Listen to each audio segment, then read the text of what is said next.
Hello दोस्तों, आप सभी का स्वागत है हमारे चैप्टर नंबर 3 में। तो चैप्टर नंबर 3 का नाम है प्रारंभिक समाज। तो चलिए शुरू करते हैं। रितेश और प्रकाश आपस में बात कर रहे होते हैं। रितेश, प्रकाश यह बताओ कि मानव इस धरती पर कैसे आए। तो प्रकाश, मेरे मम्मी पापा कहता है कि हम सभी ईश्वर की संतान और उन्हीं ने हमें धरती पर भेजा है। लेकिन मैंने तो कल के अखबार में पढ़ा कि इस धरती पर जीवन की उत्पत्ति सर्वप्रथम समुद्र में हुई और फिर छोटे जीव से बड़े जीव का विकास हुआ, जिससे मानव भी।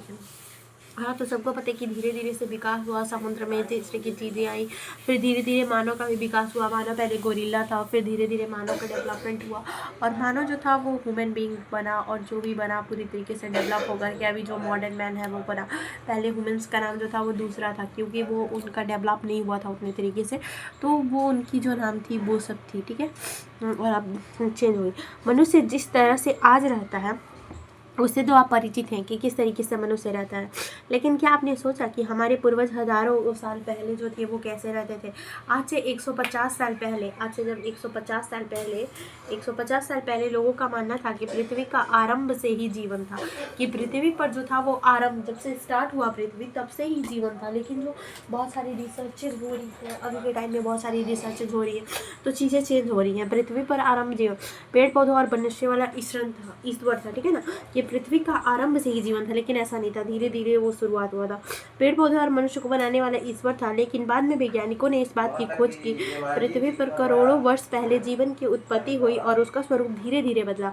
कहा जाता है कि मनुष्य जिस रूप में आज वह लाखों वर्षों के क्रमबद्ध विकास का परिणाम है। मनुष्य आज जिस फॉर्म में है वो लाखों करोड़ों वर्षों के परिणाम के स्वरूप है। जो पृथ्वी स्टार्ट हुआ था तभी से जीवन नहीं था, वो धीरे धीरे डेवलप होकर के तब इस तरीके की जिंदगी जो है वो बनी है, ठीक है। हजारों साल पहले जो लोग रहते थे उनके बारे में हम ठीक तो नहीं जानते हैं, लेकिन उस समय की बची हुई चीज़ों को देखकर अपनी सूझबूझ से कुछ अनुमान जरूर कर सकते हैं। इस काम के पुरातात्विकों द्वारा उस समय के लोगों द्वारा प्रयोग में लाए जाने वाले औजारों, पत्थर से बनाई गई कलाकृतियों और उनके निवास स्थानों का जो पता लगाया गया है वह सहायक है। इस विषय में हमने पिछले अध्याय में पढ़ चुके हैं कि उस समय लोग जीवन शैली के लिए उसी माहौल में रहते थे। शिकारी समाज के लोगों का विद्वानों ने अध्ययन किया है। आज भी दुनिया की कई जगहों में शिकारी समाज के लोग रहते हैं। भारत में केरल, आंध्र प्रदेश और मध्य प्रदेश तथा झारखंड आदि प्रदेशों में ऐसे लोग रहते हैं। भारत में आरंभिक मानव कहाँ रहते थे? तो भारत में पुरातात्विकों अतीत की कई मानव बस्तियां मिली है। दिए गए मानचित्र में त्रिकोण वाले स्थान वही हैं। इन सभी स्थलों से शिकारी मानव के कई निशान मिले हैं, जैसे पत्थर और औजार, गुफाओं पर बने चित्र और जानवरों तथा लोगों की हड्डियां। गुफा ही उनका बसेरा था। मध्य प्रदेश में भीमबेडका, बुधनी, पंचमगढ़ी, भेड़ा घाट और महेश्वर उन स्थलों के उदाहरण हैं। कई पुरास्थल नदियों और झीलों के किनारे पाए गए हैं। आरंभिक मानव की जीवन शैली। दुनिया में जगह जगह वे लोग जंगलों में 20-30 लोगों को छोटे झुंड में रहा करते थे। जंगल में हिरन, भैंसा, शेर, खरगोश आदि जानवरों का शिकार करते थे। नदियों तालाबों में मछली पकड़ते थे। मधुबनी, जो मधुमक्खी के छत्ते होते थे, उससे शहद इकट्ठा करते थे और जंगली पेड़ों के फल तोड़ लाते थे और पौधों की मीठी जड़ें, कंद मूल, आलू, शकरकंद जैसे खोद लाते थे और उन्हीं से अपना जीवन खा पी करके अपनी जिंदगी जो है बिताते थे, ठीक है, इन्हीं चीज़ों के द्वारा। और जंगलों में अपने आप उगे जंगली अनाज को काट लाते, ज़्यादातर कंद, फल इत्यादि खाते थे। थोड़ा बहुत मांस भी खाते थे। मांस उनका मुख्य भोजन नहीं था, क्योंकि उन लोगों जैसे औजार मिले हैं उनसे बड़ी संख्या में जंगली जानवरों का शिकार करना बहुत ही कठिन रहा होगा। दूसरे जानवर उनसे ज़्यादा शक्तिशाली और तेज दौड़ने वाले भी थे, ठीक है। आरंभिक मानव को पहले की चीज़ों भी जानवरों और पेड़ों से ही मिलती थी। वे जानवरों की खाल साफ करके पहनते थे, पेड़ों की पत्तियां और छाल से शरीर ढक लेते थे। वे या तो पहाड़ी गुफाओं में रहते थे या पेड़ों की डालियों पर पत्ती से छोटी छोटी झोपड़ियां खड़ी कर लेते थे। वे लोग आग जलाना जान गए थे। उनके घरों में वे चूल्हे मिले हैं, जिनसे पता चलता है कि वे नियमित रूप से आग का इस्तेमाल करते थे। लोगों के झुंड में महिलाओं और बच्चे भी रहते थे।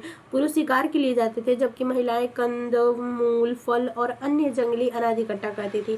समूह के लोग बच्चों का खास ख्याल रखते थे। आरंभिक लोग साथ साथ शिकार करते थे, क्योंकि अकेले जानवरों को मारना कठिन होता था। भोजन लोगों द्वारा समूह में ही इकट्ठा किया जाता था और उसे सब लोग मिल बांट कर खाते थे। यह बहुत जरूरी था, क्योंकि जंगल से क्या मिलेगा इसका पक्का भरोसा तो नहीं होता था। उस समय लोगों के कई समूह अलग अलग क्षेत्रों में रहते थे, उनके बीच शिकार और भोजन प्राप्ति को लेकर छोटी मोटी लड़ाइयाँ भी होती थी। कुल मिलाकर उस समय के लोगों का जीवन बहुत ही आराम से बीतता था। मुख्य काम भोजन इकट्ठा करना था जो जंगल से प्राप्त हो जाता था, और उसके लिए उन्हें बहुत अधिक परिश्रम नहीं करना पड़ता था, और फिर अपनी जिंदगी चल रही थी। आरंभिक मानव के जीवन का महत्वपूर्ण पक्ष इधर उधर घूमना। एक समूह में रहने वाले आरंभिक मानव एक समिति क्षेत्र के भीतर घूमते रहते फिरते थे। यह दायरा उनके निवास स्थलों के चार दिशाओं में होता था। ये लोग छोटे छोटे समूहों में बंटकर चारों दिशाओं में जाते। इनके पीछे एक निश्चित वजह होती थी, जैसे एक खास क्षेत्र में फलों पौधों का जानवरों की संख्या और उपलब्धता सीमित रहती थी, जिसे वे समाप्त कर देते थे। अतः भोजन की तलाश में वो इधर उधर घूमते थे और जानवरों को शिकार करने से क्रम भी पीछे पीछे चले जाते थे। उन लोगों को पेड़ पौधे फल फूल आने का मौसम पता होता था, इसलिए लोग अपनी तलाश में उपयुक्त मौसम के अनुसार दूसरे क्षेत्रों में घूमते थे। समुद्र आसपास के जल स्रोत नदियों झीलों आदि के सूख आने के कारण क्या होता था कि इधर उधर जाना पड़ता था और अपनी यात्रा उनको पैदल ही करना पड़ता था। सब सूख जाता था तो पानी की तलाश में इधर उधर घूमना जाता था। और आरंभिक मानव के जो औजार कौन कौन से थे ये आप देख सकते हैं, आपको फोटोज में दिख रहा होगा। फिर मध्य पाषाण काल आ जाता है, फिर यहाँ पे खत्म होता है।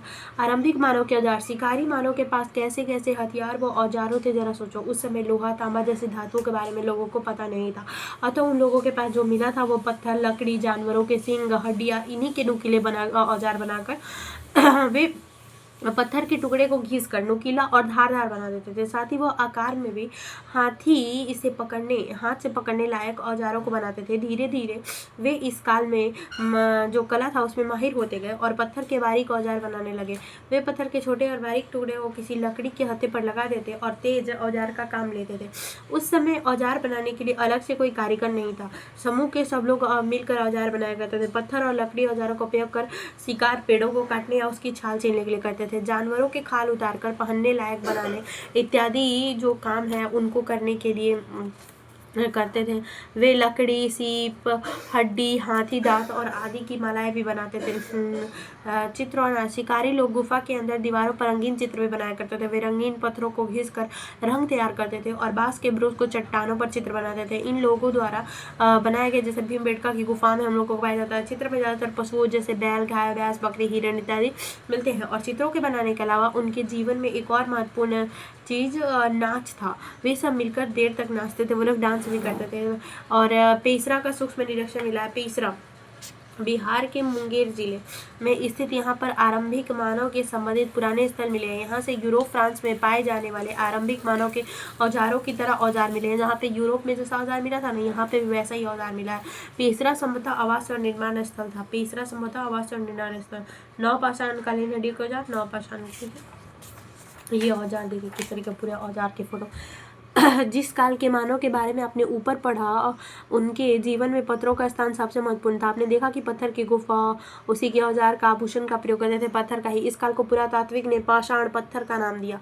औजार बनाने के तरीके और जीवन शैली में आए परिवर्तनों के जो प्रमाण मिले हैं उस आधार पर पाषाण काल को 3 भागों में विभाजित किया जाता है। आरंभिक चरण को पूरा पाषाण काल लगभग 20 लाख साल से 14,000 साल पहले तक कहते हैं। इस समय लोग शिकार और भोजन संग्राहक के रूप में अपना जीवन बिताते थे। आग का आविष्कार एवं अस्थायी आवास इसी काल में उन्होंने शुरू किया था। मध्य पाषाण काल।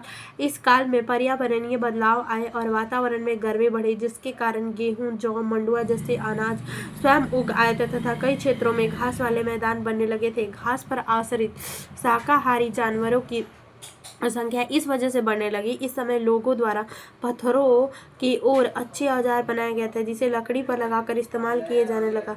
इन परिवर्तनों के आधार पर इस काल को मध्य पाषाण काल कहा गया। लगभग 14,000 साल पहले से लेकर 8,000 साल पहले तक पाषाण काल का अंतिम चरण नवपाषाण युग के नाम से जाना जाता है। इस युग में मानव के जीवन में उनके रहन सहन तथा काल कौशल से बड़ा बदलाव आया। आप इसके विषय में अगले अध्याय में पढ़ेंगे। इसका काल 8,000 साल से लेकर 3,000 साल तक है। तो ये चैप्टर हमारा कंप्लीट होता है। अगले वीडियो में हम लोग पढ़ेंगे जो हमारा है अगला वीडियो हम कृषक और पशुपालक के रूप। ठीक है, लाइक से सब्सक्राइब। कैसा लगा video tell me in comment.